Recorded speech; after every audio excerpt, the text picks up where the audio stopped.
नमस्कार, आदाब, सलाम, रामजोत, सत श्री अकाल। कैसे हो मेरे प्यारे बच्चों। आज बहुत दिनों बाद आपसे मुलाकात हो रही है और बहुत अच्छा भी लग रहा है आपके साथ। और एक लाइन के साथ शुरू करेंगे। आंखों में अरमान लिया और मंजिल को अपना मान लिया, फिर क्या मुश्किल क्या आसान, जब ठान लिया तो ठान लिया। और आपने ठान लिया है कि आप वीडियो री एग्ज़ाम को निकाल के ही मानोगे। एक सीट आपकी है और वो सीट पक्की करने के लिए और सुनिश्चित करने के लिए हमारा गुरुकुल परिवार आपके साथ खड़ा है। और धुआंधार बैटिंग करनी है अपने को, एक अच्छी सी स्ट्रेटजी के साथ, अच्छे माइंडसेट के साथ अपन उतर रहे हैं और आप इसमें भरपूर सहयोग देना। प्रैक्टिस सेट की शुरुआत कर रहे हैं। चौथा प्रैक्टिस सेट है मेरा और इसका पहला क्वेश्चन ये रहा आपकी स्क्रीन पे धुआंधार तरीके से। ये सब चीज़ें अपने को बस एक नज़र डालनी होती हैं। क्या है, सीधे का सीधा अपन समझ रहे हैं। ये क्वेश्चन एनालॉजी का क्वेश्चन है और इसमें क्या कह रहा है, ये 14 है, ये 225 है, यहाँ पे क्वेश्चन मार्क है और ये 625 है। मैंने कई बार आपसे कहा है कि स्क्वायर क्यूब और टेबल्स आपके माइंड में एकदम रोटेट करनी चाहिए, ठीक है, एकदम गोली की स्पीड की तरह। आपको ये क्या दिख रहा है मेरे बच्चे, ये भैया दिख रहा होगा 15 का स्क्वायर, हाँ या ना, और ये आपको क्या दिख रहा है 25 का स्क्वायर। तो इससे पहले क्या लिखा है 14, मतलब -1 करके लिखा हुआ। तो ऑब्वियसली बात है 25 में से माइनस का 1 करोगे तो मेरे भाई क्या आ जाता है 24। तो इसका आंसर क्या होना चाहिए था 24। 24 एकदम इसका परफेक्ट आंसर आ जाएगा, ठीक है भाई। चलिए नेक्स्ट क्वेश्चन। अगला क्वेश्चन है मेरा, सेम एनालॉजी से रिलेटेड है। जल्दी से धुआंधार तरीके से इसको ख़त्म करते हैं। और देखो मेरे भाई मेरे बच्चे, आप सबसे पहले काम क्या किया करो, एकदम क्वेश्चन को देखो और थोड़ा सा पॉज करो चीज़ों को, फिर देखो, फिर आपने देखो आपने किस तरह से चीज़ों को ट्राई किया है और किस तरह से इसका सोल्यूशन है, ठीक है। देखिए 111 से कितना मिल रहा है 120। अब बोलोगे सर हो सकता है ये 11 के स्क्वायर के करीब हो, लेकिन यहाँ से 11 नहीं है, ये 111 है, ठीक है। अगर आप जोड़ोगे भी तो यहाँ से 3 काउंट कर सकते हो, ठीक है। 3 से 120 बनाना थोड़ा बड़ा लॉजिक हो जाएगा। तो इसका मतलब ये तरीका आपका ख़त्म हो गया। आगे क्या सोच सकते हो कि 11 से 111 से 120 पे जाने के लिए प्लस का 9 कर सकते हैं, हाँ या ना। और मेरे बच्चे बस प्लस का 9 करके चेक कर लीजिए, क्योंकि एनालॉजी में क्या होता है कई एक सारे कॉन्सेप्ट एक क्वेश्चन में लग जाते हैं, इसलिए कोई तकलीफ नहीं है, वो जायज़ हैं, लग जाएंगे, कोई तकलीफ वाली बात नहीं। बस आपको चेक करना चाहिए वो आंसर आपके आंसर में मिल रहा है कि नहीं मिल रहा है। चलिए 222 में से प्लस का 9 करोगे तो कितना हो जाएगा 231 एकदम इसका परफेक्ट आंसर आ जाएगा 231, ठीक है।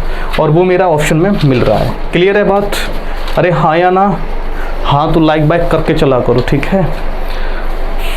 अगला क्वेश्चन है स्टेटमेंट कंक्लूजन से है। कई 7-8 क्वेश्चन को हर बार देखने को मिल रहे हैं अपने आपको सेट पेपर में भी और वहाँ पे भी। चलिए पढ़ते हैं। स्टेटमेंट हमारा कह रहा है विनोद को एक पर्स मिला है ना। आप भी कहीं घूम रहे हो किसी के साथ और आपको एक पर्स बटुआ मिल जाए, पड़ा पर्स मिला है जिसमें पैसे हैं और एक पहचान पत्र है, ठीक है। सही बात है, वॉलेट होगा तो उसमें ऑब्वियसली बात है कुछ धनराशि भी रखी होगी और धनराशि रखी होगी। आइडेंटिटी प्रूफ भी आजकल लोग उसी पर्स में रख लेते हैं क्योंकि ज़रूरत पड़ती है तो कहाँ से बार बार करें। तो एक व्यक्ति है विनोद, समझ रहे हो ना विनोद वो वाला विनोद को एक पर्स मिला जिसमें पैसे थे और पहचान पत्र था। कार्रवाई क्या करनी चाहिए उसको, चलो पर्स को थाने में जमा करा देना चाहिए। बिल्कुल बात सही है। अगर पर्स को आप थाने में दे दोगे, जो जिसकी भी आइडेंटिटी प्रूफ होगी वो वहाँ तक पहुँच जाएगा, वो पैसे उस तक पहुँच जाएंगे। अब बोलोगे सर ऐसा तो नहीं हो सकता कि थाने में पहुँच के वो पैसे थाने वाले न लें। ज़्यादा मत सोचो, इतना नहीं सोचते हैं ना, ये बात सही है अपनी तरफ से नहीं। पैसे ले लें और ध्यान से पर्स को वहीं रख दें जहाँ था। देखो मेरे भाई ये कार्रवाई गलत हो जाएगी। आप उसमें से पैसे निकाल लिए, उसके जो आइडेंटिटी प्रूफ थे वो वहीं छोड़ दिए, तो वो एक रिस्पॉन्सिबल पर्सन, एक जिम्मेदार आदमी का काम नहीं बनेगा, ये गैर जिम्मेदार आदमी का काम हो जाएगा। और आप क्या हैं, भारत के जिम्मेदार नागरिक हैं और बनिए भी, तो इसका मतलब ये वाली बात तो गलत हो जाएगी मेरे प्यारे बच्चे। आगे देखिए, कार्ड पर दी गई जानकारी का उपयोग करें, ठीक है। उस व्यक्ति से संपर्क करने का प्रयास करें। अगर पॉसिबल ये चीज़ है कि आप उस तक कांटेक्ट कर सकते हो, उस तक अपने आपको पहुंचा सकते हो, अपने संपर्क कर सकते हो उससे, तो ये बेटर ऑप्शन होता है। तो ये वाली बात भी बिल्कुल सही है। अपन क्या करते हैं, हमेशा स्टेटमेंट के फेवर में चीज़ों को सोचते हैं। तो इसका मतलब फर्स्ट एंड थर्ड जो भी ऑप्शन हो जाएगा वो सही हो जाएगा। ऑप्शन सी एकदम करेक्ट आंसर है, फर्स्ट एंड थर्ड इसका डेफिनेट आंसर आ जाएगा। अगले क्वेश्चन पे चल रहे हैं। अगला क्वेश्चन है हमारा जिसको बोलते हैं, चाहे डिक्शनरी बोल दो, चाहे शब्दकोश, चाहे कुछ भी बोल दो, हाँ दोनों सब भाषाएं में आपके लिए है। अब यहाँ पे लिखा है फॉसिल, फ्लॉक, फॉलो और फ्लोइक, ठीक है। अब आपको एक डिक्शनरी फॉर्मेट में लगाना है, अल्फ़ाबेटिक सीरीज जो होती है उसके टर्म में लगाना है। सब में एफ एफ है तो सब में एफ आएगा, सब में ओ ओ है तो यहाँ से नहीं छट सकते हो, एल एल एल सब में एल है, यहाँ तक नहीं छट सकते हो, 3 वर्ड तक कोई तकलीफ नहीं। आगे एल है, यहाँ के है और मेरे भाई ओ है, यहाँ पे आई है, तो इसका मतलब फोर्थ पहले नंबर पे आएगा, पहले नंबर पे फोर्थ आएगा तो ये वाला एलिमिनेट हो गया और ये वाला एलिमिनेट हो गया, ठीक है। अब देखिए यहाँ पे आई है और यहाँ पे के और यहाँ एल, तो के वाला पहले आना चाहिए, 4 के बाद कौन आना चाहिए, 2, तो 4 और 2 पहले ऑप्शन में है, ये वाला ऑप्शन भी एलिमिनेट हो गया। अपना कौन सा आंसर बन गया, ऑप्शन फर्स्ट, एकदम परफेक्ट आंसर है, ठीक है। अच्छे से देख लीजिए, कोई तकलीफ हो पूछ लीजिए। अगला क्वेश्चन अगला क्वेश्चन है नंबर सीरीज का, बहुत प्यारा प्रश्न है, मैं इसको स्क्रीन कर दे रहा हूँ। यहाँ पे लिखा है -3, कॉमा -4/3, क्लियर है, कॉमा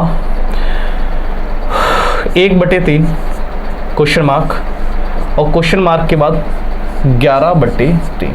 चलिए सबसे पहला काम क्या करते हैं, इनके बीच में डिफरेंस देखते हैं कितने का डिफरेंस बनता है। यहाँ से 3 3 9, ठीक है, 9 में से 4 गया, 5 बचा, तो यहाँ पे कितना जुड़ रहा है, 5/3 यहाँ पे जुड़ गया।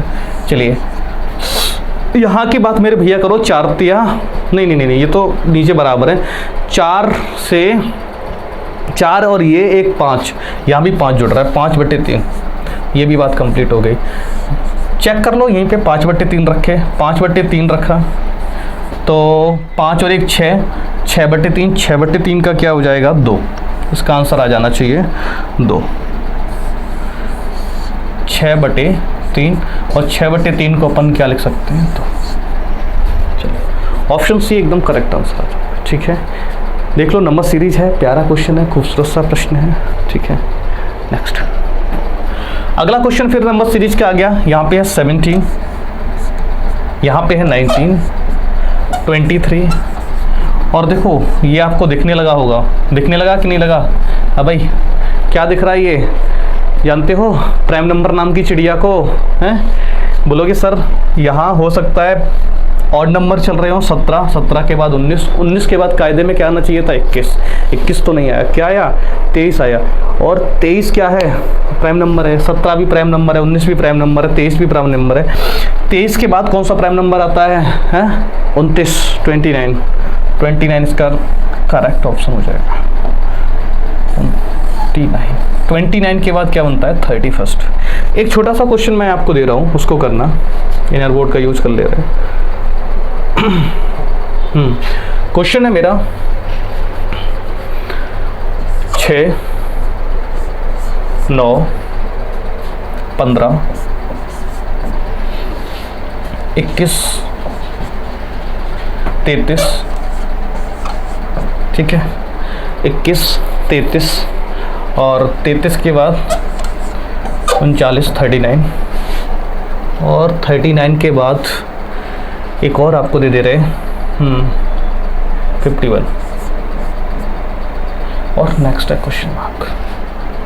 अच्छा क्वेश्चन है, इसको करिए एक बार। चलो मेरे भाई मेरे बच्चे, अगर आप डिफरेंस के साथ जाओगे तो यहाँ डिफरेंस कितने का दिख रहा है, 3 का दिख रहा है, यहाँ कितने का दिख रहा है, 6 का दिख रहा है, यहाँ कितने का दिख रहा है, 6 का दिख रहा है।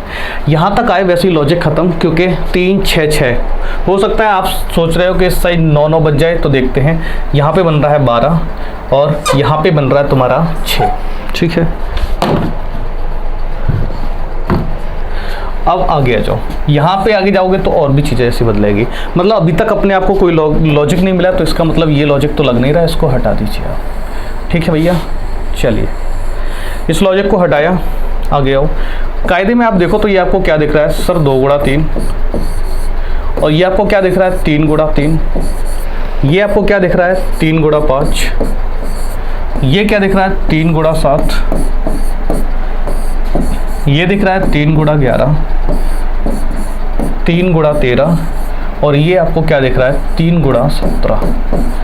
आपको ये प्राइम नंबर दिख रहा है कि नहीं, 2 3 5 7 11 13 17, आना क्या चाहिए 19, 19 में अगर 3 से मल्टीपल करोगे 19 3 57, इसका आंसर जो बनना चाहिए वो 57 बनेगा। ठीक है 57 ये चीज़ है 57। इस तरह का क्वेश्चन एक एग्जाम में आ चुका है, वो मल्टीपल 2 के फैक्टर में आया था, मैंने आपको मल्टीपल 3 के फैक्टर में दिखा दिया। ठीक है चलिए अब आप आ जाइए वहीं 29 इसका आंसर है। 29 मतलब fourth option, fourth of the एकदम करेक्ट आंसर है। ठीक है चलो करो, ये क्वेश्चन है आपके हवाले है ना, छोड़ दिया जाए, कर लोगे क्यों भाई? लॉजिक लिख के दोगे कमेंट में कि नहीं दोगे? चलो पहले लॉजिक कमेंट में टाइप करो, क्या लॉजिक है, हम भी देखें कि आपने खुद से लगाया है कि नहीं लगाया। जितनी कमेंट आएंगी मैं समझूंगा कि उतने बच्चों ने इस क्वेश्चन को किया है। ठीक है पक्का? चल यहाँ पे है 1 3 7 15 क्वेश्चन मार्क और 63 ये चीज़। चलिए यहाँ से देखो मेरे भाई मेरे बच्चे, 1 से 3 पे जाओ। 1 से 3 पे जाने पे क्या मिल रहा है आपको? कई एक तरीके से बना सकते हैं, 1 दूनी 2 प्लस 1 3, एक तो तरीका ये है। 3 दूनी 6 प्लस 1 7, एक तरीका ये है। 7 दूनी 14 प्लस 1, तो ये तरीका है। तो 15 से क्या बना सकते हो? 15 दूनी 30 प्लस 1, तो यहाँ पे क्या हो सकता है? 31 31। इसका आंसर हो जाएगा 31 31। चलो आसान। वर्टेक्स में एक्स किस पोजीशन पे है? 6वीं पोजीशन पे। एपेक्स में कहाँ पे है? 5वीं पोजीशन पे। यहाँ कितनी है? 4थी पोजीशन पे। यहाँ 3री पोजीशन पे। यहाँ 2री पोजीशन पे। ऑब्वियस सी बात है कौन सी पोजीशन पे आएगी? पहली पोजीशन पे हो जाएगी, वो हो जाएगी एक्स-रे। खत्म। ठीक है नेक्स्ट। पता नहीं क्यों इस टाइप का क्वेश्चन हमें हर एक सेट पेपर में देखने को मिल रहा है, जितने भी मैंने देखे हैं चीज़ें। और ये एकदम लड्डू क्वेश्चन है, एकदम आसान है, गर्दा उड़ा देने वाला। यहाँ पे एक लाइन थी, यहाँ 2, यहाँ 2, फिर 2, यहाँ 3। इसका मतलब कहाँ बढ़ रही है? लेफ्ट हैंड साइड पे। अब कितनी हो जाएंगी? 4। ठीक है 4 2 3 4 4 2। चलिए ओसियस नॉइस, ठीक है, ड्रोन और ऑल्ट, क्या हो सकता है इसका आंसर? जल्दी से बताओ। करवा चुका हूँ ऐसे क्वेश्चन कई बार मैं करवा चुका हूँ। वो किस पोजीशन पे? फर्स्ट, ये सेकंड, ये थर्ड, ये फोर्थ। अब कौन सी पोजीशन पे आएगा? 5th पोजीशन पे आएगा। 1 2 3 4 5, यही आंसर हो जाएगा। ठीक है चलो नेक्स्ट। ये क्वेश्चन प्यारे हैं, ये क्वेश्चन एक्चुअल में अच्छे लगते हैं, समझाने में मज़ा आता है।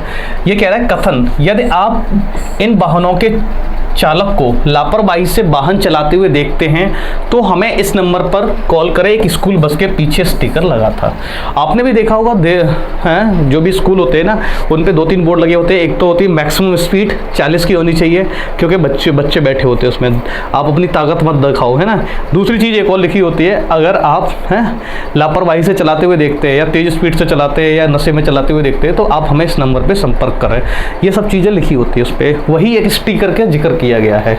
ठीक है आप समझना, देखे हो हाँ आप देखो, पहला है लोग बस को लापरवाही से चलाते देखते हैं तो वह नंबर को नोट करने में सक्षम होंगे। बिल्कुल सही बात है। अगर मान लो जो रिस्पॉन्सिबल पर्सन होते हैं, जैसे गार्जियंस होते हैं बच्चों के, तो वो देखते हैं कि हाँ ये इस स्कूल की गाड़ी में मेरा बालक जाता है और ये देखो ड्राइवर कितनी धुआंधार तरीके से चला रहा है ना, धूम-3 टू कर रहा है, तो वो उस नंबर को क्या कर लेंगे? नोट करके उस पर कंप्लेंट कर सकते हैं। ये बात बिल्कुल सही है, धारणा जंक्शन है। दूसरा, अधिकारियों का मानना है कि कुछ लोग जब बस को लापरवाही से चलाते देखेंगे तो बस पर दिए गए नंबर को नोट करने में और कॉल करने का काम करेंगे। देखो ये वो काम है ना, सिर्फ और सिर्फ स्कूल वालों की जिम्मेदारी नहीं होती है। ये अधिकारी जैसे ITO वगैरह होते हैं ना, तो जब बस को पास किया जाता है उसकी बात की जा रही है, उन अधिकारियों की बात की जा रही है। तो वो भी इस परसेप्शन से देखते हैं कि अगर कोई स्कूल ड्राइवर किसी गलत तरीके से चला रहा है ना, कुछ कर रहा है, तो ये सब बात बिल्कुल सही बोली गई है। सेकंड ऑप्शन एकदम परफेक्ट आंसर आ जाएगा, दोनों के दोनों सही होंगे, दोनों के दोनों फोर्थ ऑप्शन में आ जाएंगे। चलिए next question, question number 13। Data दिखाते हैं कि देश एक्स में 1% अमीर देश की 50% संपत्ति के मालिक हैं। देखो, एक डेटा आया है, एक कलेक्ट किया, किसी कंपनी ने बनाया होगा, देश एक्स की लेके बात की जा रही है, मतलब उसने स्पेसिफिक नाम नहीं लिया किसी भी कंट्री का, बोल दिया एक्स कंट्री है। 1% अमीर मतलब जो भी जनसंख्या है उसका 1% अमीर जो है वो 50% संपत्ति के मालिक हैं। जैसे मान लो किसी भी कंट्री की मान लो 100 करोड़ उसका है, टोटल मान लो 100 करोड़ है, तो 50 करोड़ पैसा 1% लोगों के पास है और बाकी 50 करोड़ पैसा 99% लोगों के पास है। इस तरह से डिस्ट्रीब्यूशन है। और देखो, एक्चुअल में ये बात सत्य भी कतई गलत नहीं है कि आज भी अपने यहाँ 1% अमीर के पास 50% ऑलरेडी क्या है, संपत्ति है। क्योंकि जो अमीर है वो अथाह अमीर है, मतलब वो ये नहीं सोच पाता कि पैसे खर्च कहाँ करें। और कुछ लोग ऐसे भी हैं, आज मैं देखता हूँ मेरे सामने चीज़ें होती हैं, बुरा लगता है कि उनके लिए कुछ किया जा सके, हैं भगवान इस काबिल बनाए कि दूसरों के दुखों को, दूसरों की समस्याओं को कुछ सॉर्ट आउट कर सके कहीं हद तक। तो देखने को मिलता है कि कुछ लोग भूखे भी सो जाते हैं, मतलब रोटी भी है तो सब्जी नहीं है, सब्जी है तो रोटी नहीं है, ये सब फेसिस है। और बाकी 1% तो वो ये सोचता है कि पैसा कहाँ खर्च किया जाए, ये चीज़ है। आइए अपन कंक्लूजन पे बात करते हैं, इसके अकॉर्डिंग करेंगे, अपनी भावनाओं के अकॉर्डिंग नहीं करेंगे, ठीक है। देश के एक्स, ठीक है, देश में अमीर और अधिक अमीर और गरीब और अधिक गरीब होते जा रहे हैं। देखो, इस बात का कहीं जिक्र नहीं किया गया है, ठीक हो, वो ये थोड़ी कह रहा है कि जो अमीर है वो अमीर होता चला जा रहा है, गरीब है वो गरीब होता चला है। ये हम लोगों का परसेप्शन है, ये स्टेटमेंट का नहीं है। तभी मैंने आपसे थोड़ी देर पहले बात बोली थी, अपनी भावनाओं को संयम में रखे, इस स्टेटमेंट के अकॉर्डिंग अपने को आंसर देना है, ठीक है। तो यहाँ पे कहीं जिक्र नहीं किया गया कि गरीब गरीब होता जा रहा है, अमीर अमीर होता जा रहा है।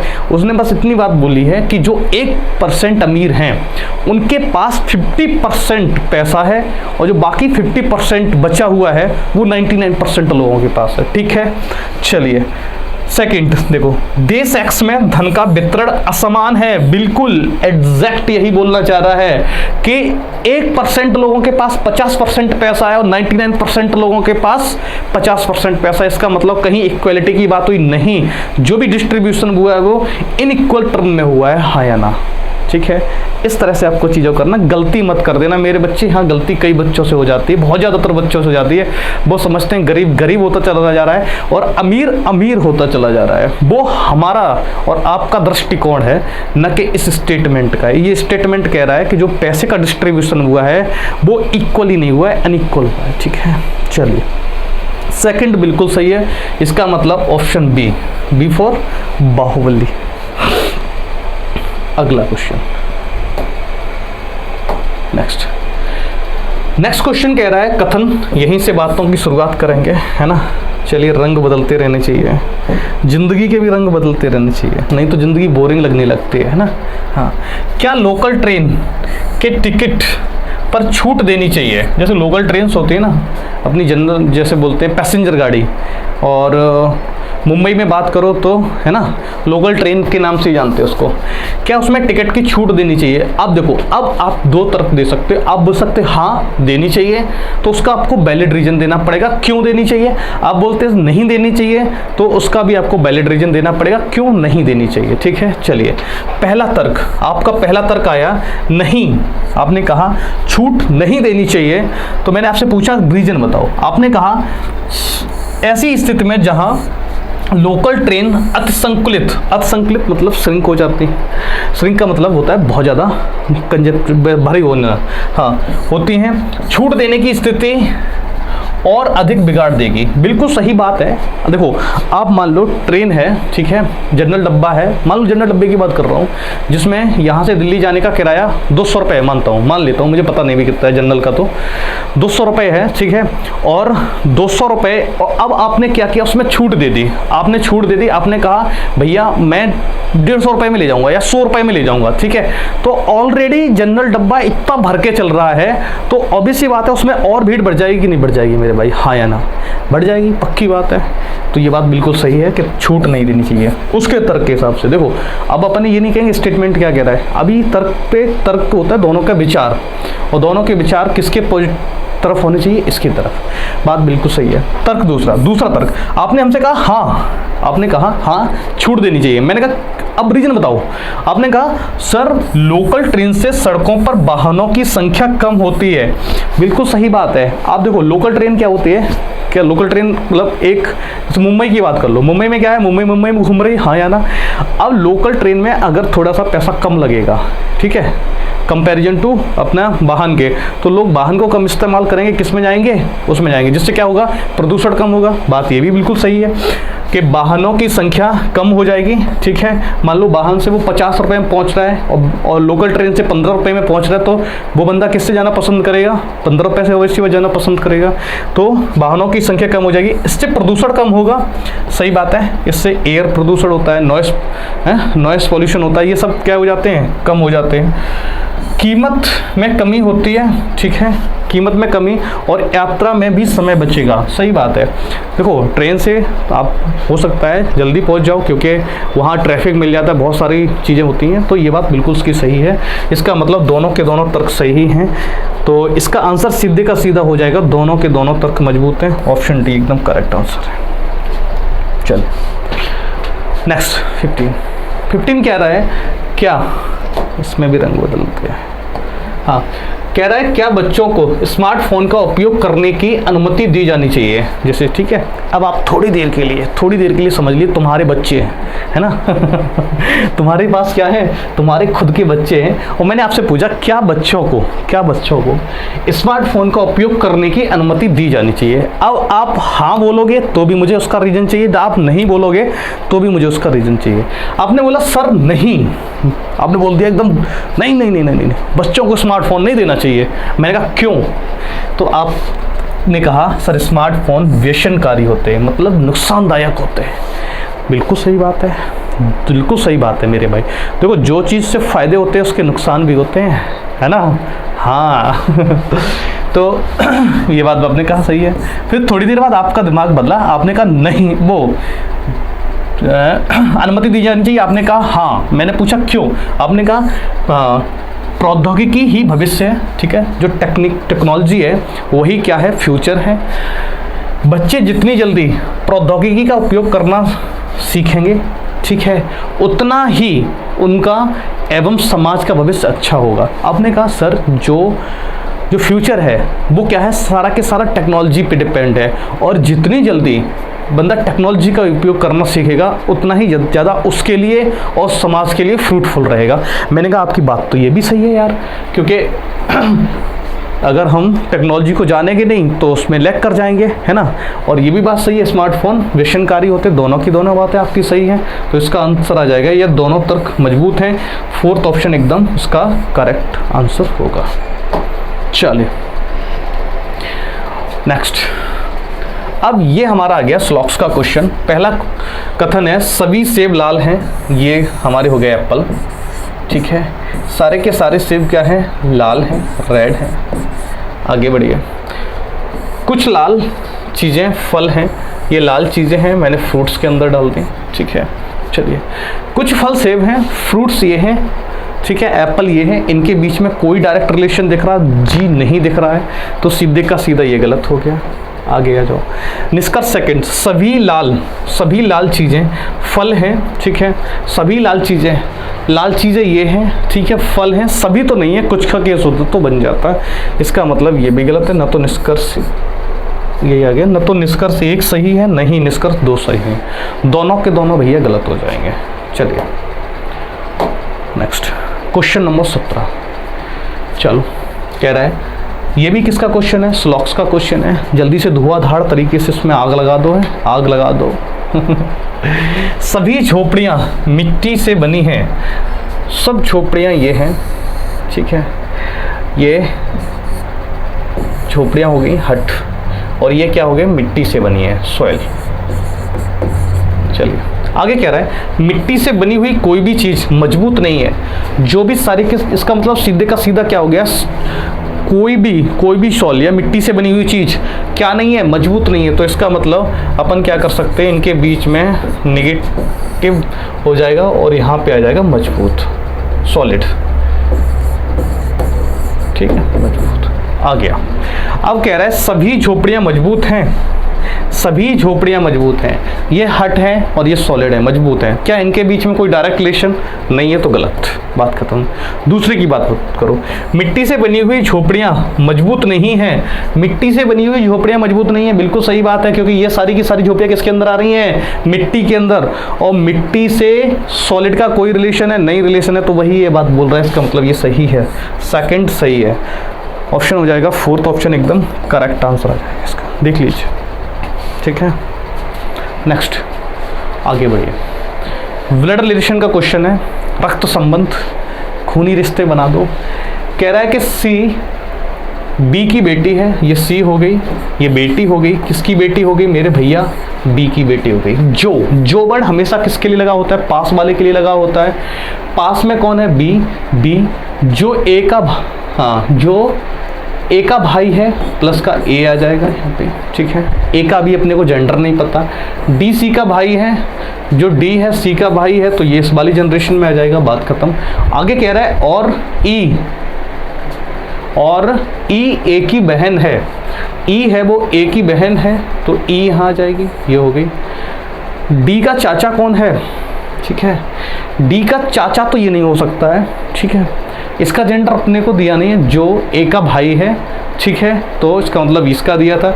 इसके बारे में दोनों चीज़ें सही हो जाएंगी, चाचा हो सकता है, बुआ भी हो सकता है, तो इसने सीधा पूछा है डी का चाचा कौन है? डी का चाचा ई तो हो नहीं सकती, ई का जेंडर डिफाइन है, इसलिए ई क्या हो जाएगी? बुआ हो जाएगी, तो बचेगा कौन? ए। इसका चाचा कौन हो जाएगा? ए, ठीक है। नेक्स्ट क्वेश्चन नंबर 19, पंकज और अमित भाई हैं, करो क्वेश्चन को। पंकज और अमित भाई हैं, ठीक है, यहां बना दो पंकज,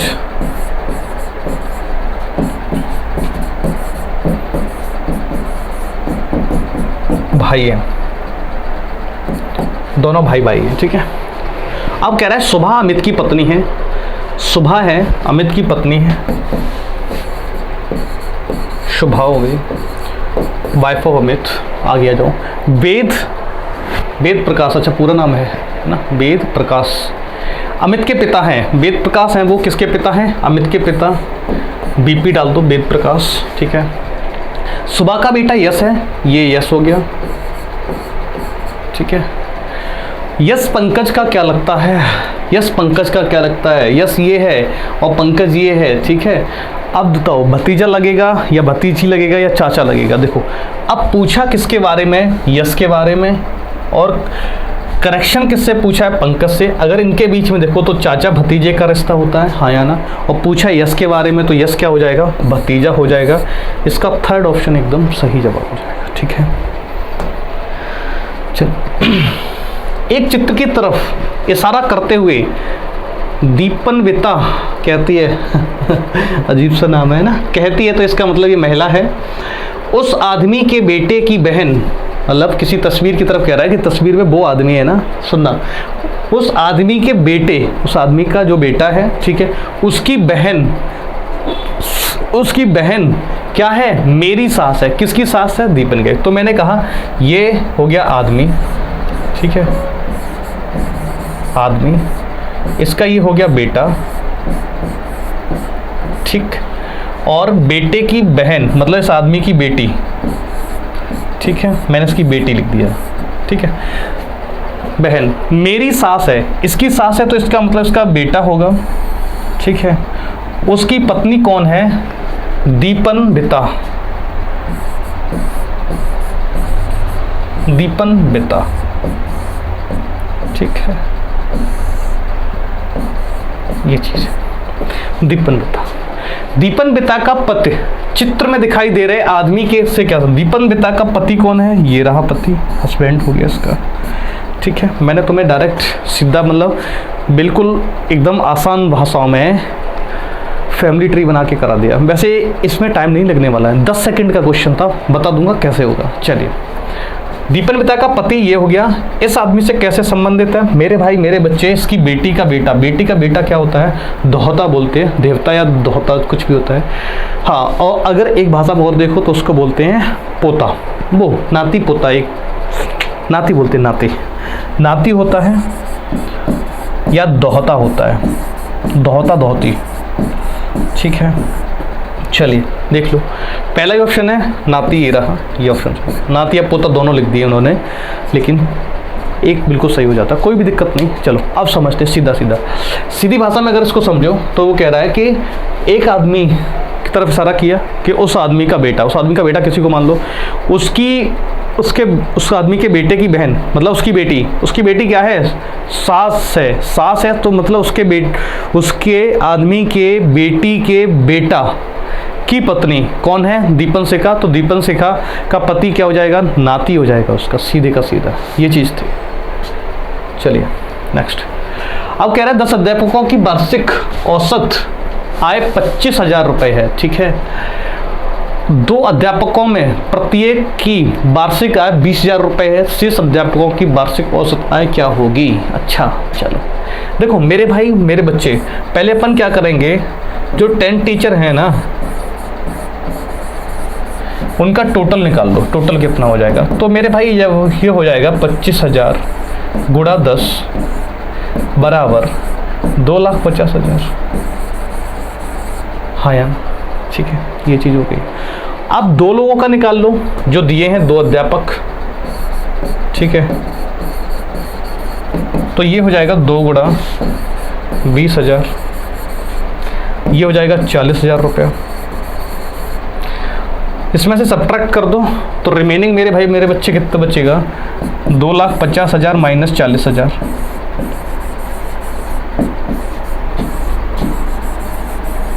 बराबर 2,10,000 डिवाइडेड। अब कितने लोग बच्चे हैं, 2 निकल गए, 8 से भाग दे दो इसमें, तो ये हो जाएगा 8 दूनी 16, यहाँ लिख दे रहा हूँ मैं, 8 दूनी 16, बच्चे 5, 8 छक्के 48, 26,000 के राउंड में जाएगा, 8 छक्के 48, बच्चे 2, 8 दूनी 16, 8 पंजे 40 और 0, 26,250 रुपये। 8 जो लोग बचे होंगे उनका कितना हो जाएगा, 26,250 रुपये। क्लियर बात है, इसका आंसर ये एकदम परफेक्ट आंसर हो जाएगा। चलो कुछ बोर्ड आ गया, चलो ये भी अपना स्लॉक्स का क्वेश्चन है, यहाँ पे बोल रहा है कुछ बोर्ड, ये बोर्ड हो गए, ठीक है, कुछ बोर्ड रैंप हैं, ये रैंप हो गए, सभी बोर्ड पेपर हैं, सारे के सारे जो बोर्ड हैं वो पेपर हैं, ठीक है। अब हमसे कह रहा है सभी रैंप पेपर हैं, ये रैंप हैं, ठीक है, सभी रैंप पेपर है, नहीं कुछ रैंप पेपर हो सकते हैं, ये वाली बात तो गलत होगी। दूसरी देखो कुछ पेपर रैंप हैं, बिल्कुल ये वाले जो आ जाएगा वो बिल्कुल सही हो जाएगा। इसका मतलब इसका आंसर कौन सा हो जाएगा, सेकंड आंसर एकदम करेक्ट आंसर हो जाएगा इसका, ओनली सेकंड, ठीक है। चल क्वेश्चन नंबर नेक्स्ट, ये क्वेश्चन एकदम जहरीला क्वेश्चन है, अगर इसमें स्टार और चांद सितारे लगा दो तो इसके 4 चांद और बढ़ जाएंगे। चलिए समझते इस क्वेश्चन को। क्वेश्चन कह रहा है एक्स वाई जेड यू बुद्धिमान क्रम में है, मतलब जो इनका जो क्रम है बुद्धिमत्ता का वो इस तरह से अरेंज है, और कह रहा है u बाई w हास्य क्रम में है, घटते हुए क्रम में है। ये क्या है, एक तरह से इंक्रीजिंग ऑर्डर में है, और ये क्या है, एक तरह से डिक्रीजिंग ऑर्डर में है। सबसे बड़ा u है, फिर बाई है, फिर ये, इस तरह से कह रहा है कि निम्नलिखित में से किसका न बुद्धिमान क्रम है और न ही हास्य क्रम है, ये चीज़ बात बोली है। अब चलो समझते हैं मेरे भाई मेरे बच्चे। अब मुझे एक बात पता है कि क्या पता है, x बाई, ठीक है, z और u, ये क्या है, बुद्धिमत्ता क्रम में एक तरह से अरेंज किए गए। कैसे अरेंज किए गए, x से अधिक बुद्धिमान कौन है, बाई से अधिक बुद्धिमान कौन है, z, और z से अधिक बुद्धिमान कौन है, u। आगे हमसे बोला गया मेरे भाई कि ये क्या है, हास्य क्रम में है, घटते हुए क्रम में है, तो मैं कुछ इस तरह से लिख सकता हूँ कि सबसे ज़्यादा बुद्धिमान, सबसे कम बुद्धिमान कौन होगा, W से कम बुद्धिमान कौन होगा, बाई, और बाई से W से ज़्यादा बुद्धिमान कौन होगा, बाई, और बाई से ज़्यादा बुद्धिमान कौन होगा, इस तरह से चीज़ें सेट है। क्लियर है, आगे आ जाओ। अब देखिए पहला X Y Z, X Y Z ये क्या है, बुद्धिमत्ता के बढ़ते क्रम में है, ठीक है, इंटेलिजेंट है जो बढ़ते क्रम में है, एक्स वाई जेड ये वाला क्रम उठाया है। उसने पूछा न तो वो इंक्रीजिंग ऑर्डर में होने चाहिए, नहीं डिक्रीजिंग ऑर्डर में होने चाहिए, तो इसका मतलब ये वाला एलिमिनेट हो गया। अब आ जाओ डब्लू बाई जेड, डब्लू कहाँ है ये, बाई कहाँ है ये, जेड कहाँ है ये, इन दोनों से टच होकर इस तरह से आ जाएगा डब्लू बाई जेड। देखो डब्लू से अधिक बुद्धिमान कौन है, बाई, और यहाँ से देखो बाई से अधिक बुद्धिमान कौन है, जेड। इसका मतलब ये भी इंक्रीजिंग ऑर्डर में आ गया, ये भी गलत हो गया। आगे जाओ, अब हमने लिखा, इसको हटा देता हूँ, ये लिखा एक्स यू डब्लू। चलिए एक्स से अधिक बुद्धिमान कौन था, U, ठीक है, लेकिन U से अधिक बुद्धिमान है क्या, W नहीं है। अब उल्टा देखो, सबसे कम बुद्धिमान कौन है, W मान लेता हूँ, और W से अधिक बुद्धिमान कौन है, U मान लेता हूँ, लेकिन U से अधिक बुद्धिमान थोड़ी है, X नहीं है। तो इसका मतलब ये तो इंक्रीजिंग ऑर्डर में है, नहीं डिक्रीजिंग ऑर्डर में, इसका मतलब यही इसका आंसर हो जाएगा। रीचेक करने के लिए इसको चेक कर सकते हैं, सबसे अधिक बुद्धिमान कौन हो सकता है इन तीनों में, U, उससे कम बाई, और उससे कम W। इसका मतलब ये भी घटते हुए क्रम में था, इसको भी एलिमिनेट कर देते। अच्छा क्वेश्चन, इसका स्क्रीनशॉट ले लो मेरे प्यारे बच्चे, ये जेन्युइनली प्यारा क्वेश्चन है इसका, ठीक है। नेक्स्ट अगला क्वेश्चन कह रहा है निखिल अपने भाई रोहन से 8 वर्ष छोटा है, ठीक है। रोहन तब कितने वर्ष का होगा जब वह निखिल से दोगुनी उम्र का होगा। देखो ऑब्वियस बात है, तो दो तरीके हैं इसको करने के मेरे भाई मेरे बच्चे, दो तरीके। एक तो सीधा तरीका है 8 साल कम है, ठीक है, और वो है उससे दोगुनी उम्र का होगा। मैंने कहा उसकी मान लेते हैं क्या है 8 साल, उससे दोगुनी उम्र कितनी हो जाती है 16, उनके बीच का डिफरेंस भी कितना है 8। डायरेक्ट इसका आंसर तुम मार सकते थे, लेकिन अगर यही सीक्वेंस चेंज होता तो थोड़ी सी मुश्किल हो जाती। मैं आपको फिर बता दे रहा हूँ। मैंने कहा कि निखिल अपने भाई रोहन से 8 वर्ष छोटा है, तो मैंने यहाँ माना रोहन का कितना हो जाएगा 8 साल, वो x मान लो, इसको 8 मत मानिए, रोहन मान लेता हूँ x, निखिल का मान लो x माइनस 8, क्योंकि 8 साल छोटा है, x माइनस 8 मानते हैं। अब कह रहा है तब कितने वर्ष का होगा, तो मैं कह रहा हूँ x वर्ष की बात कर ले रहा हूँ, तो x वर्ष दोनों में जोड़ दो, x प्लस बाई बराबर दोगुनी उम्र हो जाएगी, तो इसको मान लो x माइनस 8 प्लस बाई, क्योंकि बाई साल का दोनों में इफेक्ट पड़ रहा है। बेसिक कॉन्सेप्ट बता दे रहा हूँ सीधे का सीधा। तब ये कितना हो जाएगा, दोगुनी उम्र का हो जाएगा, इसलिए 2 से मल्टीपल कर दो। यहाँ पे मेरे भैया x प्लस बाई ये आएगा, यहाँ पे आ जाएगा 2x माइनस का 16, और यहाँ पे आ जाएगा 2 बाई, ये चीज़ हो गई। इसको इधर कन्वर्ट करोगे तो ये माइनस का होगा, माइनस का x हो जाएगा, इधर माइनस का x कर दीजिए, 2 बाई है, इधर आएगा माइनस का बाई हो जाएगा, क्योंकि ये बाई इधर है, सब्ट्रैक्ट हो जाएगा, और यहाँ पे क्या बचेगा माइनस का 16, माइनस कॉमन ले लीजिए, तो मेरे बच्चे x प्लस बाई बराबर कितना हो जाएगा 16, ये चीज़ आ जाएगी 16 साल का। तब वो कह रहा है तब उम्र क्या होगी, तब उसकी उम्र कितनी हो जाएगी, अगर 22 साल के बाद जुड़ेगा तो कितना हो जाएगा 16। इसका मतलब सीधे का सीधा इसका आंसर कितना हो जाएगा 16, ये चीज़ थी। चलो आसान था। एक माँ अपनी पुत्री से आय में 5 गुना बड़ी है, ठीक है, 5 गुना बड़ी है, तो मैं कह रहा हूँ तो उनके जो एज है उनके बीच में क्या है 1:5 का रेशियो है, ठीक है। आगे बढ़ो। 5 वर्ष बाद उसकी आय अपनी पुत्री की आयु की 3 गुना रहेगी। मैंने कहा ये भी लिख लो 1:3। डायरेक्ट करना सिखा दूंगा, डायरेक्ट, कोई x प्लस वाई नहीं मानो। देखो दोनों तरीके से कर रहा हूँ, x प्लस वाई भी मान के कर सकते हो और डायरेक्ट भी कर सकते हो, ठीक है।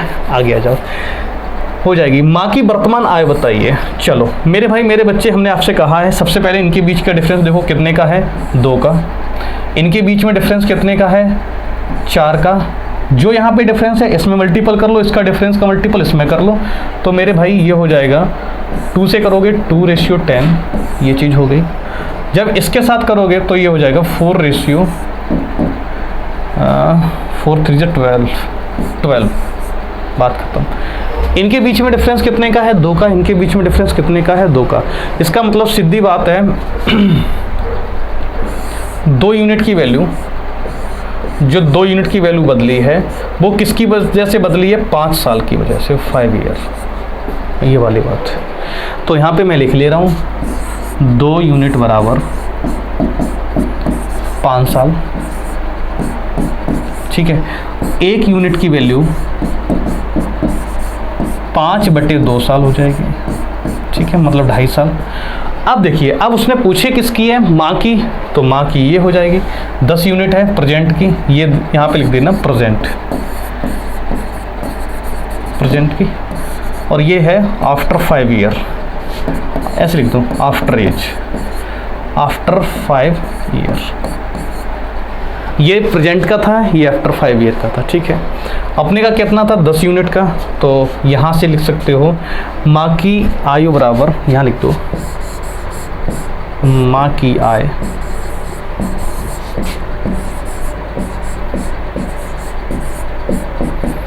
दस यूनिट है, ठीक है। बोल सकते हैं 10 गुणा 5/2, ये इससे ख़त्म 5 बार, और 5 25। माँ की जो आय हो जाएगी वो कितनी हो जाएगी, 25 साल, ठीक है। चलो, कौन से ऑप्शन में है, सी ऑप्शन। देख लो, कोई तकलीफ हो यहाँ पे आप मुझे पूछ सकते हो, ठीक है। नेक्स्ट, आगे बढ़िए। आगे कह रहा है कथन में चल रही जो है एक स्टेटमेंट आपको दिया है, घाटे में चल रही एक कंपनी ने कम कीमत की बोली प्रणाली में 5 करोड़ रुपए का अनुबंध जीता है। उसने 5 करोड़ रुपए एक तरह से जीते हैं, बोली में अनुबंध जीता है। आगे आओ, कंपनी इस वर्ष लाभ कमाएगी क्योंकि उसे एक बड़ा अनुबंध जीता है। देखो, ऐसा कुछ वो नहीं होता है, प्रेडिक्ट नहीं कर सकते हो कि भाई प्रॉफिट में ही जाएगी। उसने बोली में कोई चीज़ मिल गई तो इसका मतलब ये नहीं है कि वो प्रॉफिट में ही जाएगी, पहला तो गलत। दूसरे की बात करो, कम कीमत की बोली प्रणाली उच्च लाभ मार्जिन की कोई गुंजाइश नहीं छोड़ती है। कोई ऐसा भी नहीं है कि कम बोली हो तो कम बोली लगे किसी भी चीज़ की और उसमें प्रॉफिट तुम्हारा उतना ना जाए, ये वाली बात भी एक लॉजिकल फैक्ट नहीं रहेगी, ठीक है मेरे भाई। आ जाओ, दोनों के दोनों गलत है। इसका आंसर आ जाएगा ना तो एक नहीं तो नेक्स्ट 27 नंबर। एकदम हलवा क्वेश्चन है, घबराओ मत देख के। सान्यम 63, इनका गुणा आपस में करो, और 63 दिया कितना होता है 89, मतलब 63 में अगर 3 से मल्टीपल करते हो तो 189 इसका आंसर आ जाएगा। मतलब तीनों के तीनों का मल्टीपल चल रहा है। यहाँ पे देखो 9 चौक 36, ठीक है, 36 अट्ठे करके देख लो, 36 अट्ठे 8 6 के 48, 4 और 8 तिया 24, 24 और 4 28, ये भी हो गया। तो इसका मतलब मेरे भाई मेरे बच्चे सबका मल्टीपल चल रहा है, सबका मल्टीपल चलेगा तो अपन क्या करेंगे, 9 × 5 × x = 90। तो ठीक है, x बराबर हो जाएगा 90/45 और x की वैल्यू कितनी आ जाएगी 2, यानी कि ऑप्शन नंबर ए, ठीक है, एकदम करेक्ट आंसर आ जाएगा हमारा, ठीक है। चलिए अगला क्वेश्चन ये रहा आपकी स्क्रीन पे, करेंगे। अच्छा, कह रहा है कि 2 6 10 और यहाँ से 5 15 19 7 21 और क्वेश्चन मार्क, ये सब चीज़ हो रही है। तो बड़ी संख्या बनाने की कोशिश करिए। यहाँ से देख सकते हैं 2 + 5 = 7। यहाँ से देखिए 6 और 15 21, ठीक है, 10 + 19 = 29। इसका एकदम करेक्ट आंसर आ जाएगा ऑप्शन सी, एकदम परफेक्ट आंसर, ठीक है। चलिए नेक्स्ट। अच्छा क्वेश्चन है, प्यारा क्वेश्चन है, खूबसूरत सा है। 5 और 3 से 19 बना सकते हो, कैसे बना सकते हो सोचो। 5 और 3 मैंने आपको दे दिए, एस्ट्रिस्क बीच में लगा दिया। बोलोगे सर 5 दिया 15, मैंने कहा ठीक है 15 हो गया। और 15 से 19 जाने के लिए कितने और चाहिए, 4 चाहिए। तो 4 कैसे ला सकते हो मेरे भाई, क्या कर सकते हो, इनके बीच का डिफरेंस कितना होता है 2। 5 - 3 कितना हो गया 2, 2 का स्क्वायर कितना होता है 4, और अगर इनको जोड़ो तो कितना होता है 19। क्वेश्चन खत्म, सीधा यहाँ जाओ, रीचेक करो। 8 × 5 = 40, 8 × 5 = 40, 8 - 5 का स्क्वायर कितना होता है 3, 3 का स्क्वायर 9, 40 और 9 49, 49, ठीक है। ऐसे ही सीधा करो, मल्टीपल कर दो, 6 चौक 24 और 6 - 2 का स्क्वायर कितना आ गया, 6 - 4, 4 का है भाई, 6 - 4 2 नहीं है, 6 - 4 है यहाँ पे। 6 - 4 कितना बचा, 2, 2 का स्क्वायर कितना हुआ 4, इसमें कितना जोड़ना था 4, 24 और 4 कितना होता है 28, 28 इसका एकदम करेक्ट आंसर हो जाएगा। ऑप्शन बी एकदम सही जवाब इसका। ठीक, चलिए नेक्स्ट क्वेश्चन। 54 और 11 से 9 बना सकते हो, 37 और 13 से 6 बना सकते हो, 42 और 12 से 3 बना सकते हो। चलिए सबसे पहला काम करते हैं, 54 और 11 से सिर्फ और सिर्फ 9 बनाना है। तो इसका मतलब इन दोनों को जोड़ के देख लो एक बार, 5 + 4 = 9 होता है, ठीक है। और यहाँ से 54 से 4 × 5 = 20, अच्छा 5 4 9 हो गया। इनके बीच का डिफरेंस देखो तो 0 होता है। चलो डिफरेंस देख लेते एक बार, 1 - 1 0 और बीच में प्लस कर लो तो 9 बन गया, ठीक है। यहाँ देखो इन दोनों को जोड़ो, ये हो जाएगा 10, 3 + 7 बराबर होता है 10, 1 + 4, 1 + 3 = 4। इनके बीच का डिफरेंस आ गया 6। मतलब इस वाले में तो ये लॉजिक लग रहा है, पहले वाले में नहीं लग रहा है। बस यहाँ देखो 4 + 2 = 6 और 1 + 2 = 3 और 3 - 3 बराबर हो जाएगा 3। इसका मतलब यहाँ पे छोटी सी एरर है, यहाँ 56 होना चाहिए था, 6 5 11 होता, 2 माइनस करोगे तो 9 आ जाएगा। यहाँ पे थोड़ी सी एरर है। और अब सीधे का सीधा इसका आंसर लगा रहे, यहाँ से भी उठा लो, ये हो जाएगा 8 + 7 = 15, 15 हो जाएगा। और 7 + 7 बराबर कितना हो जाएगा 14। इनके बीच का डिफरेंस करोगे तो मेरे भाई 1 आ जाएगा और इसका आंसर बनेगा 1, ऑप्शन फर्स्ट। छोटी सी एरर है यहाँ पे क्वेश्चन में, यहाँ 54 की जगह 56 लिख लीजिए और बाकी चीज़ें सब सही हो जाएंगे। ये हो जाएगा 5 6 11 और माइनस का 1 + 1 2 = 9। ये चीज़ है, छोटा सा करेक्शन है, कर लेना, ठीक है। चलते हैं अगले क्वेश्चन पे। अगला क्वेश्चन है, 8 मित्र एक अष्टकोण पे बैठे हुए हैं, ठीक है। अष्टकोण बना दीजिए इस तरह का ना, कितने बन गए 1 2 3 4 5 6 बन रहे हैं ना। अष्टकोण बनाओ, इसको छोड़ो, एक गोला बना के सीधे का सीधा बना दे रहा हूँ। 1 2 3 4 5 6 7 8, अरे इसको अष्टकोण मान लो, ठीक है। अब हमसे कह रहा है सभी के मुख केंद्र की ओर हैं, सबके सब इनसाइड फेसिंग हैं। आगे आओ, मेघा राधा के विकटगत सम्मुख बैठी है।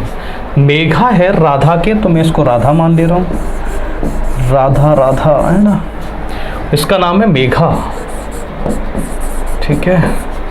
अब हमसे क्या कह रहा है, कौन कॉल कर रहा है भैया। अब हमसे कह रहा है, आगे की बात बढ़ो तो जो सीमा के दाईं ओर है, ठीक है। जो वर्ड किसके लिए लगा है, राधा के लिए, राधा के दाईं ओर। जो सीमा के दाईं ओर है, इसका मतलब सीमा यहाँ होगी, बात खत्म। रमण सीमा के बगल में बैठा है, रमण ये हो जाएगा। आगे बढ़िए, और गोविंद के सामने बैठा है। रमण सीता के बगल में और गोविंद के सामने, तो गोविंद यहाँ आ जाएगा, ठीक है। गोविंद यहाँ आ गया। आगे बढ़ो, आगे हमसे कह रहा है जो वर्ड किसके लिए लगा है, गोविंद के लिए। जो चंद्रा के बाईं ओर बैठा है, इसका मतलब चंद्रा यहाँ पे है, चंद्रा यहाँ होगा।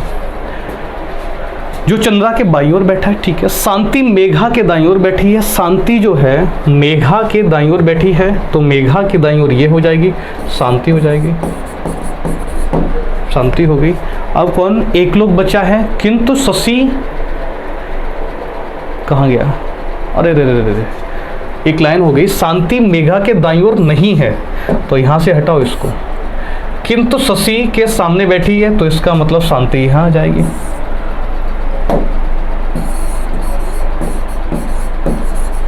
और ये हो जाएगी शशि। चलो, चंद्रा के सामने कौन बैठा है? चंद्रा के सामने कौन है? चंद्रा ये है। चंद्रा के सामने सीमा बैठी हुई है। इसका एग्जैक्ट आंसर कौन सा आ जाएगा? सीमा। ठीक है, चलो नेक्स्ट। एक पंक्ति में रीता आगे से 10वें स्थान पे है, ठीक है, पर खड़ी है, और शीतल पीछे से 25वें स्थान पे है। शीतल ये हो गई 25 पे है, 25 पे है शीतल, और इसका है 10th पे खड़ी है, और इसका नाम है रीता। चलो, तारा इन दोनों के बीच में खड़ी हुई है। तारा कहीं इनके मिड में खड़ा हुआ है, ठीक है, ये होगी। यदि पंक्ति में 50 व्यक्ति खड़े हैं, पंक्ति में कितने लोग खड़े? 50 व्यक्ति। मैंने कहा टोटल की बात करो तो कितने हैं? 50 खड़े हुए, 50 व्यक्ति हैं, ठीक है। अब इनके बीच में कितने रह गए मेरे भाई? 50 में से माइनस कर दो, 50 माइनस 25 और 10 35 बराबर कितना आ जाएगा? 15। इसका मतलब 15 लोग इनके बीच में हैं। तो एग्जैक्ट मिड कहाँ आएगा? तो जो 8वीं पोजीशन होगी, यहाँ से 8 लोग ये होंगे, 8वां ये होगा, उसका नाम क्या होगा? क्या पूछा था नाम? तारा। ये होगी तारा, और तारा की पोजीशन क्या हो जाएगी? यहाँ से 10 + 8, 10 + 8 बराबर 18, 18th। ऑप्शन फर्स्ट एकदम करेक्ट आंसर, ठीक है। चलिए नेक्स्ट क्वेश्चन कह रहा है दोपहर के भोजन की योजना शुरू होने के बाद पब्लिक स्कूलों के छात्रों की उपस्थिति में 20% की वृद्धि हुई है, ठीक है। जो मिड डे मील शुरू हुआ था मेरे भाई, उससे क्या हो रहा है? ठीक है, 20% बच्चों की वृद्धि हुई है। अब पहला, स्कूल जाने के लिए भोजन एक अतिरिक्त प्रोत्साहन है। बिल्कुल सही बात है कि एक लुभावना या एक प्रोत्साहन करना या एक कुछ भी बोल सकते हो कि अट्रैक्ट करना बच्चों को, इस तरह का हो जाता है। तो बिल्कुल बात सही है, इसीलिए मिड डे मील का शुरू किया गया था। दूसरी बात, दोपहर भोजन के लिए योजना की शुरुआत से पहले स्कूलों में उपस्थिति 100% से कम थी। देखो 20% बढ़ी है, तो इसका मतलब 100% थी नहीं, अदरवाइज बढ़, है ना। हाँ, तो 100% होती तो 20% थोड़ी बढ़ जाएगी। तो ये बात बिल्कुल सही, 100% से कम ही थी। चलिए, दोनों निहित हैं। Option 4th। आगे बढ़ो। आगे हमसे कह रहा है एक कथन के बाद 2 तर्क दिए गए हैं, निर्णय लें कि कथन के संबंध में कौन सा तर्क मजबूत है। अब आ जाओ। क्या सड़क पर गतिरोधों को गैर कानूनी घोषित किया जाना चाहिए? ये क्वेश्चन क्या रिपीट हो गया? नहीं, वो अलग था। चलिए, पहला बोल रहा है नहीं, वाहनों की गति को कम करने के लिए गतिरोधक एक सरल साधन है। जो स्पीड ब्रेकर होते हैं ना, उनको बोल रहे हैं कि इनको गैर कानूनी घोषित कर देना चाहिए। पहला बोल रहा है बंदा नहीं, क्योंकि जो स्पीड ब्रेकर होते हैं ना, वो एक सरल साधन होते हैं स्पीड को कम करने का। मतलब बात सही है। दूसरी बात, हाँ कर देना चाहिए। कैसा कह रहा है, कुछ लोग रात में गतिरोध को देखने में विफल हो जाते हैं। ये वाली बात भी सही है। कहीं कहीं स्पीड ब्रेकर ऊंचे बन जाते हैं, या स्पीड ब्रेकर ज़्यादा होते हैं, रात में हमें दिखाई नहीं देते और उनसे एक्सीडेंट भी हो जाते हैं। ये बात भी बिल्कुल सही है। तो उन्हें गैर कानूनी भी करना चाहिए, मतलब कुछ कानून के अकॉर्डिंग बनने चाहिए। कुछ लिमिटेड एरिया में बहुत सारी चीज़ें होती हैं ना, उनको देखते हुए। चलिए, दोनों के दोनों सही है। नेक्स्ट, अगला क्वेश्चन हमसे कह रहा है कथन, एक आदमी एक विशिष्ट अभिजात वर्गीय क्लब में प्रवेश लेना चाहता है। कोई एक आदमी है, एक स्पेशल जगह पे जाना चाह रहा है कि भैया हम अपन यहाँ पे जाएंगे और है ना डिस्को डांसर करेंगे जाके। करवाइए। क्लब में प्रवेश पाने के लिए प्रतिक्रिया ज्ञात करें और उसे पूरा करें। जो भी कंडीशन होती है, ऐसे ना कुछ क्लब में होता है कि भाई कपल्स ही जा सकते हैं, बिना जोड़े के नहीं जा सकते हो, और इतनी टिकट होनी चाहिए। और कुछ स्पेशल करेक्टर के होते हैं, तो उनमें क्या होता है, एज क्राइटेरिया भी होता है कि अगर आपकी एज 60 साल प्लस है तो आप उसमें क्लब में नहीं जा सकते हो। 18 से नीचे और 60 से ऊपर वाले बहुत सारे क्राइटेरिया होते हैं क्लब्स के, अलग अलग क्लब का अलग अलग क्राइटेरिया होता है, तो उसमें प्रक्रिया पता करनी चाहिए और उसको पूरा करना चाहिए। बिल्कुल बात सही है, आप कहीं भी जा रहे हो तो वहाँ की जानकारी पता होनी चाहिए, वहाँ क्या क्या लगता है क्या नहीं लगता है वो सब पता होना चाहिए, ठीक है। दूसरे किसी क्लब में जानने चाहिए, देखो दूसरे क्लब की बात ही नहीं की गई तो दूसरे क्लब पे अपन जाएंगे नहीं, इसका आंसर हो जाएगा पहला। नेक्स्ट अगला क्वेश्चन कह रहा है कुछ उद्योगों द्वारा उत्सर्जित मीथेन गैस के फलस्वरूप भूमंडलीय उष्मीकरण हो रहा है। बिल्कुल सही बात है। मीथेन से क्या होता है कि जो वायुमंडल है ना, अपना भूमंडल है, ज़मीन है ना, उस पर क्या होता है, गर्मी बढ़ रही है। बिल्कुल सही बात है, सत्य पहला बात। दूसरी देखो, मीथेन एक भारी गैस है, हाय यह वायुमंडल के निचले क्षेत्र में जमा होती है। बिल्कुल असत्य बात है, ठीक है। तो इसका मतलब पहला सही है, कहाँ जाएगा, लेकिन आर सत्य, ऑप्शन सी। नेक्स्ट कह रहा है कि दो शहरों के बीच एक बस का भाड़ा 5:2 के अनुपात में बढ़ गया है। जो इनका रेशियो है वो किसके रेशियो में बढ़ा है मेरे बच्चे, 5:7 के। भाड़े में वृद्धि का पता लगाएं। यदि मूल भाड़ा कितना था, 625 रुपये था, इसका मतलब 5 यूनिट की वैल्यू 625 रुपये थी, इसलिए इनके बीच का डिफरेंस कितना, 2 यूनिट की वैल्यू 625/5 गुणा 2, तो 125 दूनी 250 रुपये थी, ये चीज़ है। नेक्स्ट आगे हमसे कह रहा है रेलवे ट्रैक रात के मुकाबले दिन के दौरान अधिक लंबे होते हैं। सही बात है, तो आपने देखा भी होगा कि गर्मी में होता है ना, रेलवे ट्रैक क्या करते हैं, एक्सटेंड बढ़ जाते हैं। दूसरी बात, दिन के समय गर्मी होती है और धातु गर्मी के कारण फैलती है। ये बात बिल्कुल सही है, दोनों बातें सही हैं, आर और दोनों सत्य हैं। आर एक ही सही व्याख्या करता है, बिल्कुल सही बात है, क्योंकि दिन में बढ़ जाते हैं। दिन में बढ़ने का रीज़न यही है कि सूर्य की जो गर्मी आती है उससे क्या हो जाता है, धातु में एक्सटेंशन हो जाता है, बढ़ जाती है धातु। तो ऑप्शन फर्स्ट एकदम सही है, आर और ए दोनों सही हैं और आर एक ही सही व्याख्या करता है, ठीक है मेरे बच्चे। चलिए नेक्स्ट क्वेश्चन कह रहा है कि मौसम विभाग के पूर्व सूचना दी कि एक विशेष राज्य में इस वर्ष बारिश सामान्य से 20% कम रहेगी, ठीक है। मान लो कहीं वर्षा होती है, उसने बोल दिया कि उससे 20% बारिश कम रहेगी। पहला, पानी के उपयोग पर कर में 100% की वृद्धि कर देनी चाहिए। भाई ऐसा थोड़ा कर देना चाहिए, मान लो पानी पीने का आता है और उस पर तुम जो टैक्स लगता है उसको 100% बढ़ा दो भैया, हैं, ये बात गलत हो जाएगी ना। बारिश से और 100% से क्या वो है, पहली बात तो गलत। दूसरा, स्विमिंग पूल और रिजॉर्ट्स को आवंटित पानी की मात्रा कम कर देनी चाहिए। हाँ, ये बात बिल्कुल सही हो सकती है, एक जेन्युइन बात भी है, क्योंकि वाटर पार्क वगैरह में क्या होता है ना, स्विमिंग पूल जितने भी होते हैं उनमें एक बड़ी मात्रा में पानी का वेस्टेज होता है। बात बिल्कुल सही है, लेकिन देखो एंजॉय के लिए वो भी ज़रूरी है। ऐसा नहीं है कि होली आते ही लोग तुमने देखा होगा ना, होली आते ही एक वो होता है, एक मैसेज व्हाट्सएप पे वायरल होता है कि पानी बचाएं। अरे यार, साल भर पानी नहा के ये लोग नहाते नहीं है ना, बचा लेते हैं, सर्दियों वाला वो वहाँ यूज कर लेते हैं। तो ये बात सही है, स्विमिंग पूल में पानी का वेस्टेज ज़्यादा होता है, तो उसके आवंटन में कुछ कमी कर देनी चाहिए, बंद नहीं करना चाहिए। अगर यहाँ पे ये हो जाता ना कि बंद कर देना चाहिए या रोक देना चाहिए, तो ये भी गलत हो जाता। कम कर देना चाहिए, उनको पानी थोड़ा कम देना चाहिए, बिल्कुल सही बात है। दूसरी बात, सरकार के बिजली उत्पादन में कम करना चाहिए। भैया पानी का ऐसे थोड़ी बचा सकते हो वेस्टेज, नहीं, ये बात गलत है, क्योंकि बिजली नहीं बनेगी तो और सारी चीज़ों की मुश्किलें आ जाएंगी। अभी तो पानी की मुश्किल है, और क्या है, 1 लाख पानी के टैंकर खरीदनी चाहिए। अरे इससे कुछ नहीं होगा, ये भी बिल्कुल गलत बात है। सेकंड ऑप्शन बिल्कुल सही है। नेक्स्ट 40, एक समिति के 8 सदस्यों की औसत आयु 40 वर्ष थी, ठीक है। एवरेज एज ऑफ 8% बराबर 40। आगे कह रहा है यदि 55 वर्ष के एक बूढ़े सदस्य को सेवानिवृत्त किया गया, जिसकी एज कितनी थी, 55 साल का एक व्यक्ति था, सेवानिवृत्त हो जाता है, और एक 39 साल का नया सदस्य शामिल हो जाता है, इसमें 39 का आता है। तो मेरे भाई मेरे बच्चे ये बताओ कितने का डिफरेंस रहा, 16 का डिफरेंस रहा है, और 16 का डिफरेंस हुआ है कितने लोगों में, 8 लोगों में। तो अपन क्या कर सकते हैं, सीधे का सीधा 16/8 बराबर 2 माइनस कर दो, 2 माइनस करोगे तो एवरेज एज कितनी हो जाएगी, 38। सीधे का सीधा डायरेक्ट लॉजिक था, है ना। वैसे आप मल्टीपल करते, फिर माइनस करते, फिर प्लस करते, फिर डिवाइड करते, मुश्किल हो जाता। सीधे का सीधा 8 लोगों की 40 साल थी, जो गया है उसकी जगह कोई आया है, उसकी वजह से कितने का डिफरेंस रहा है, 16 साल का। 16 साल पूरे सब लोगों में बांटोगे तो कितने का डिफरेंस बनेगा, 2 साल का। इसलिए 40 - 2 = 38। खत्म क्वेश्चन।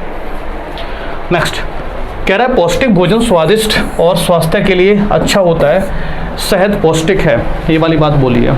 निष्कर्ष, शहद स्वास्थ्य के लिए अच्छा होता है। सही बात है कि उस पौष्टिक भोजन स्वास्थ्य के लिए लाभदायक होता है, स्वास्थ्य के लिए अच्छा होता है, और शहद है वो पौष्टिक है, तो इसका सीधा सीधा मतलब है शहद स्वास्थ्य के लिए अच्छा है।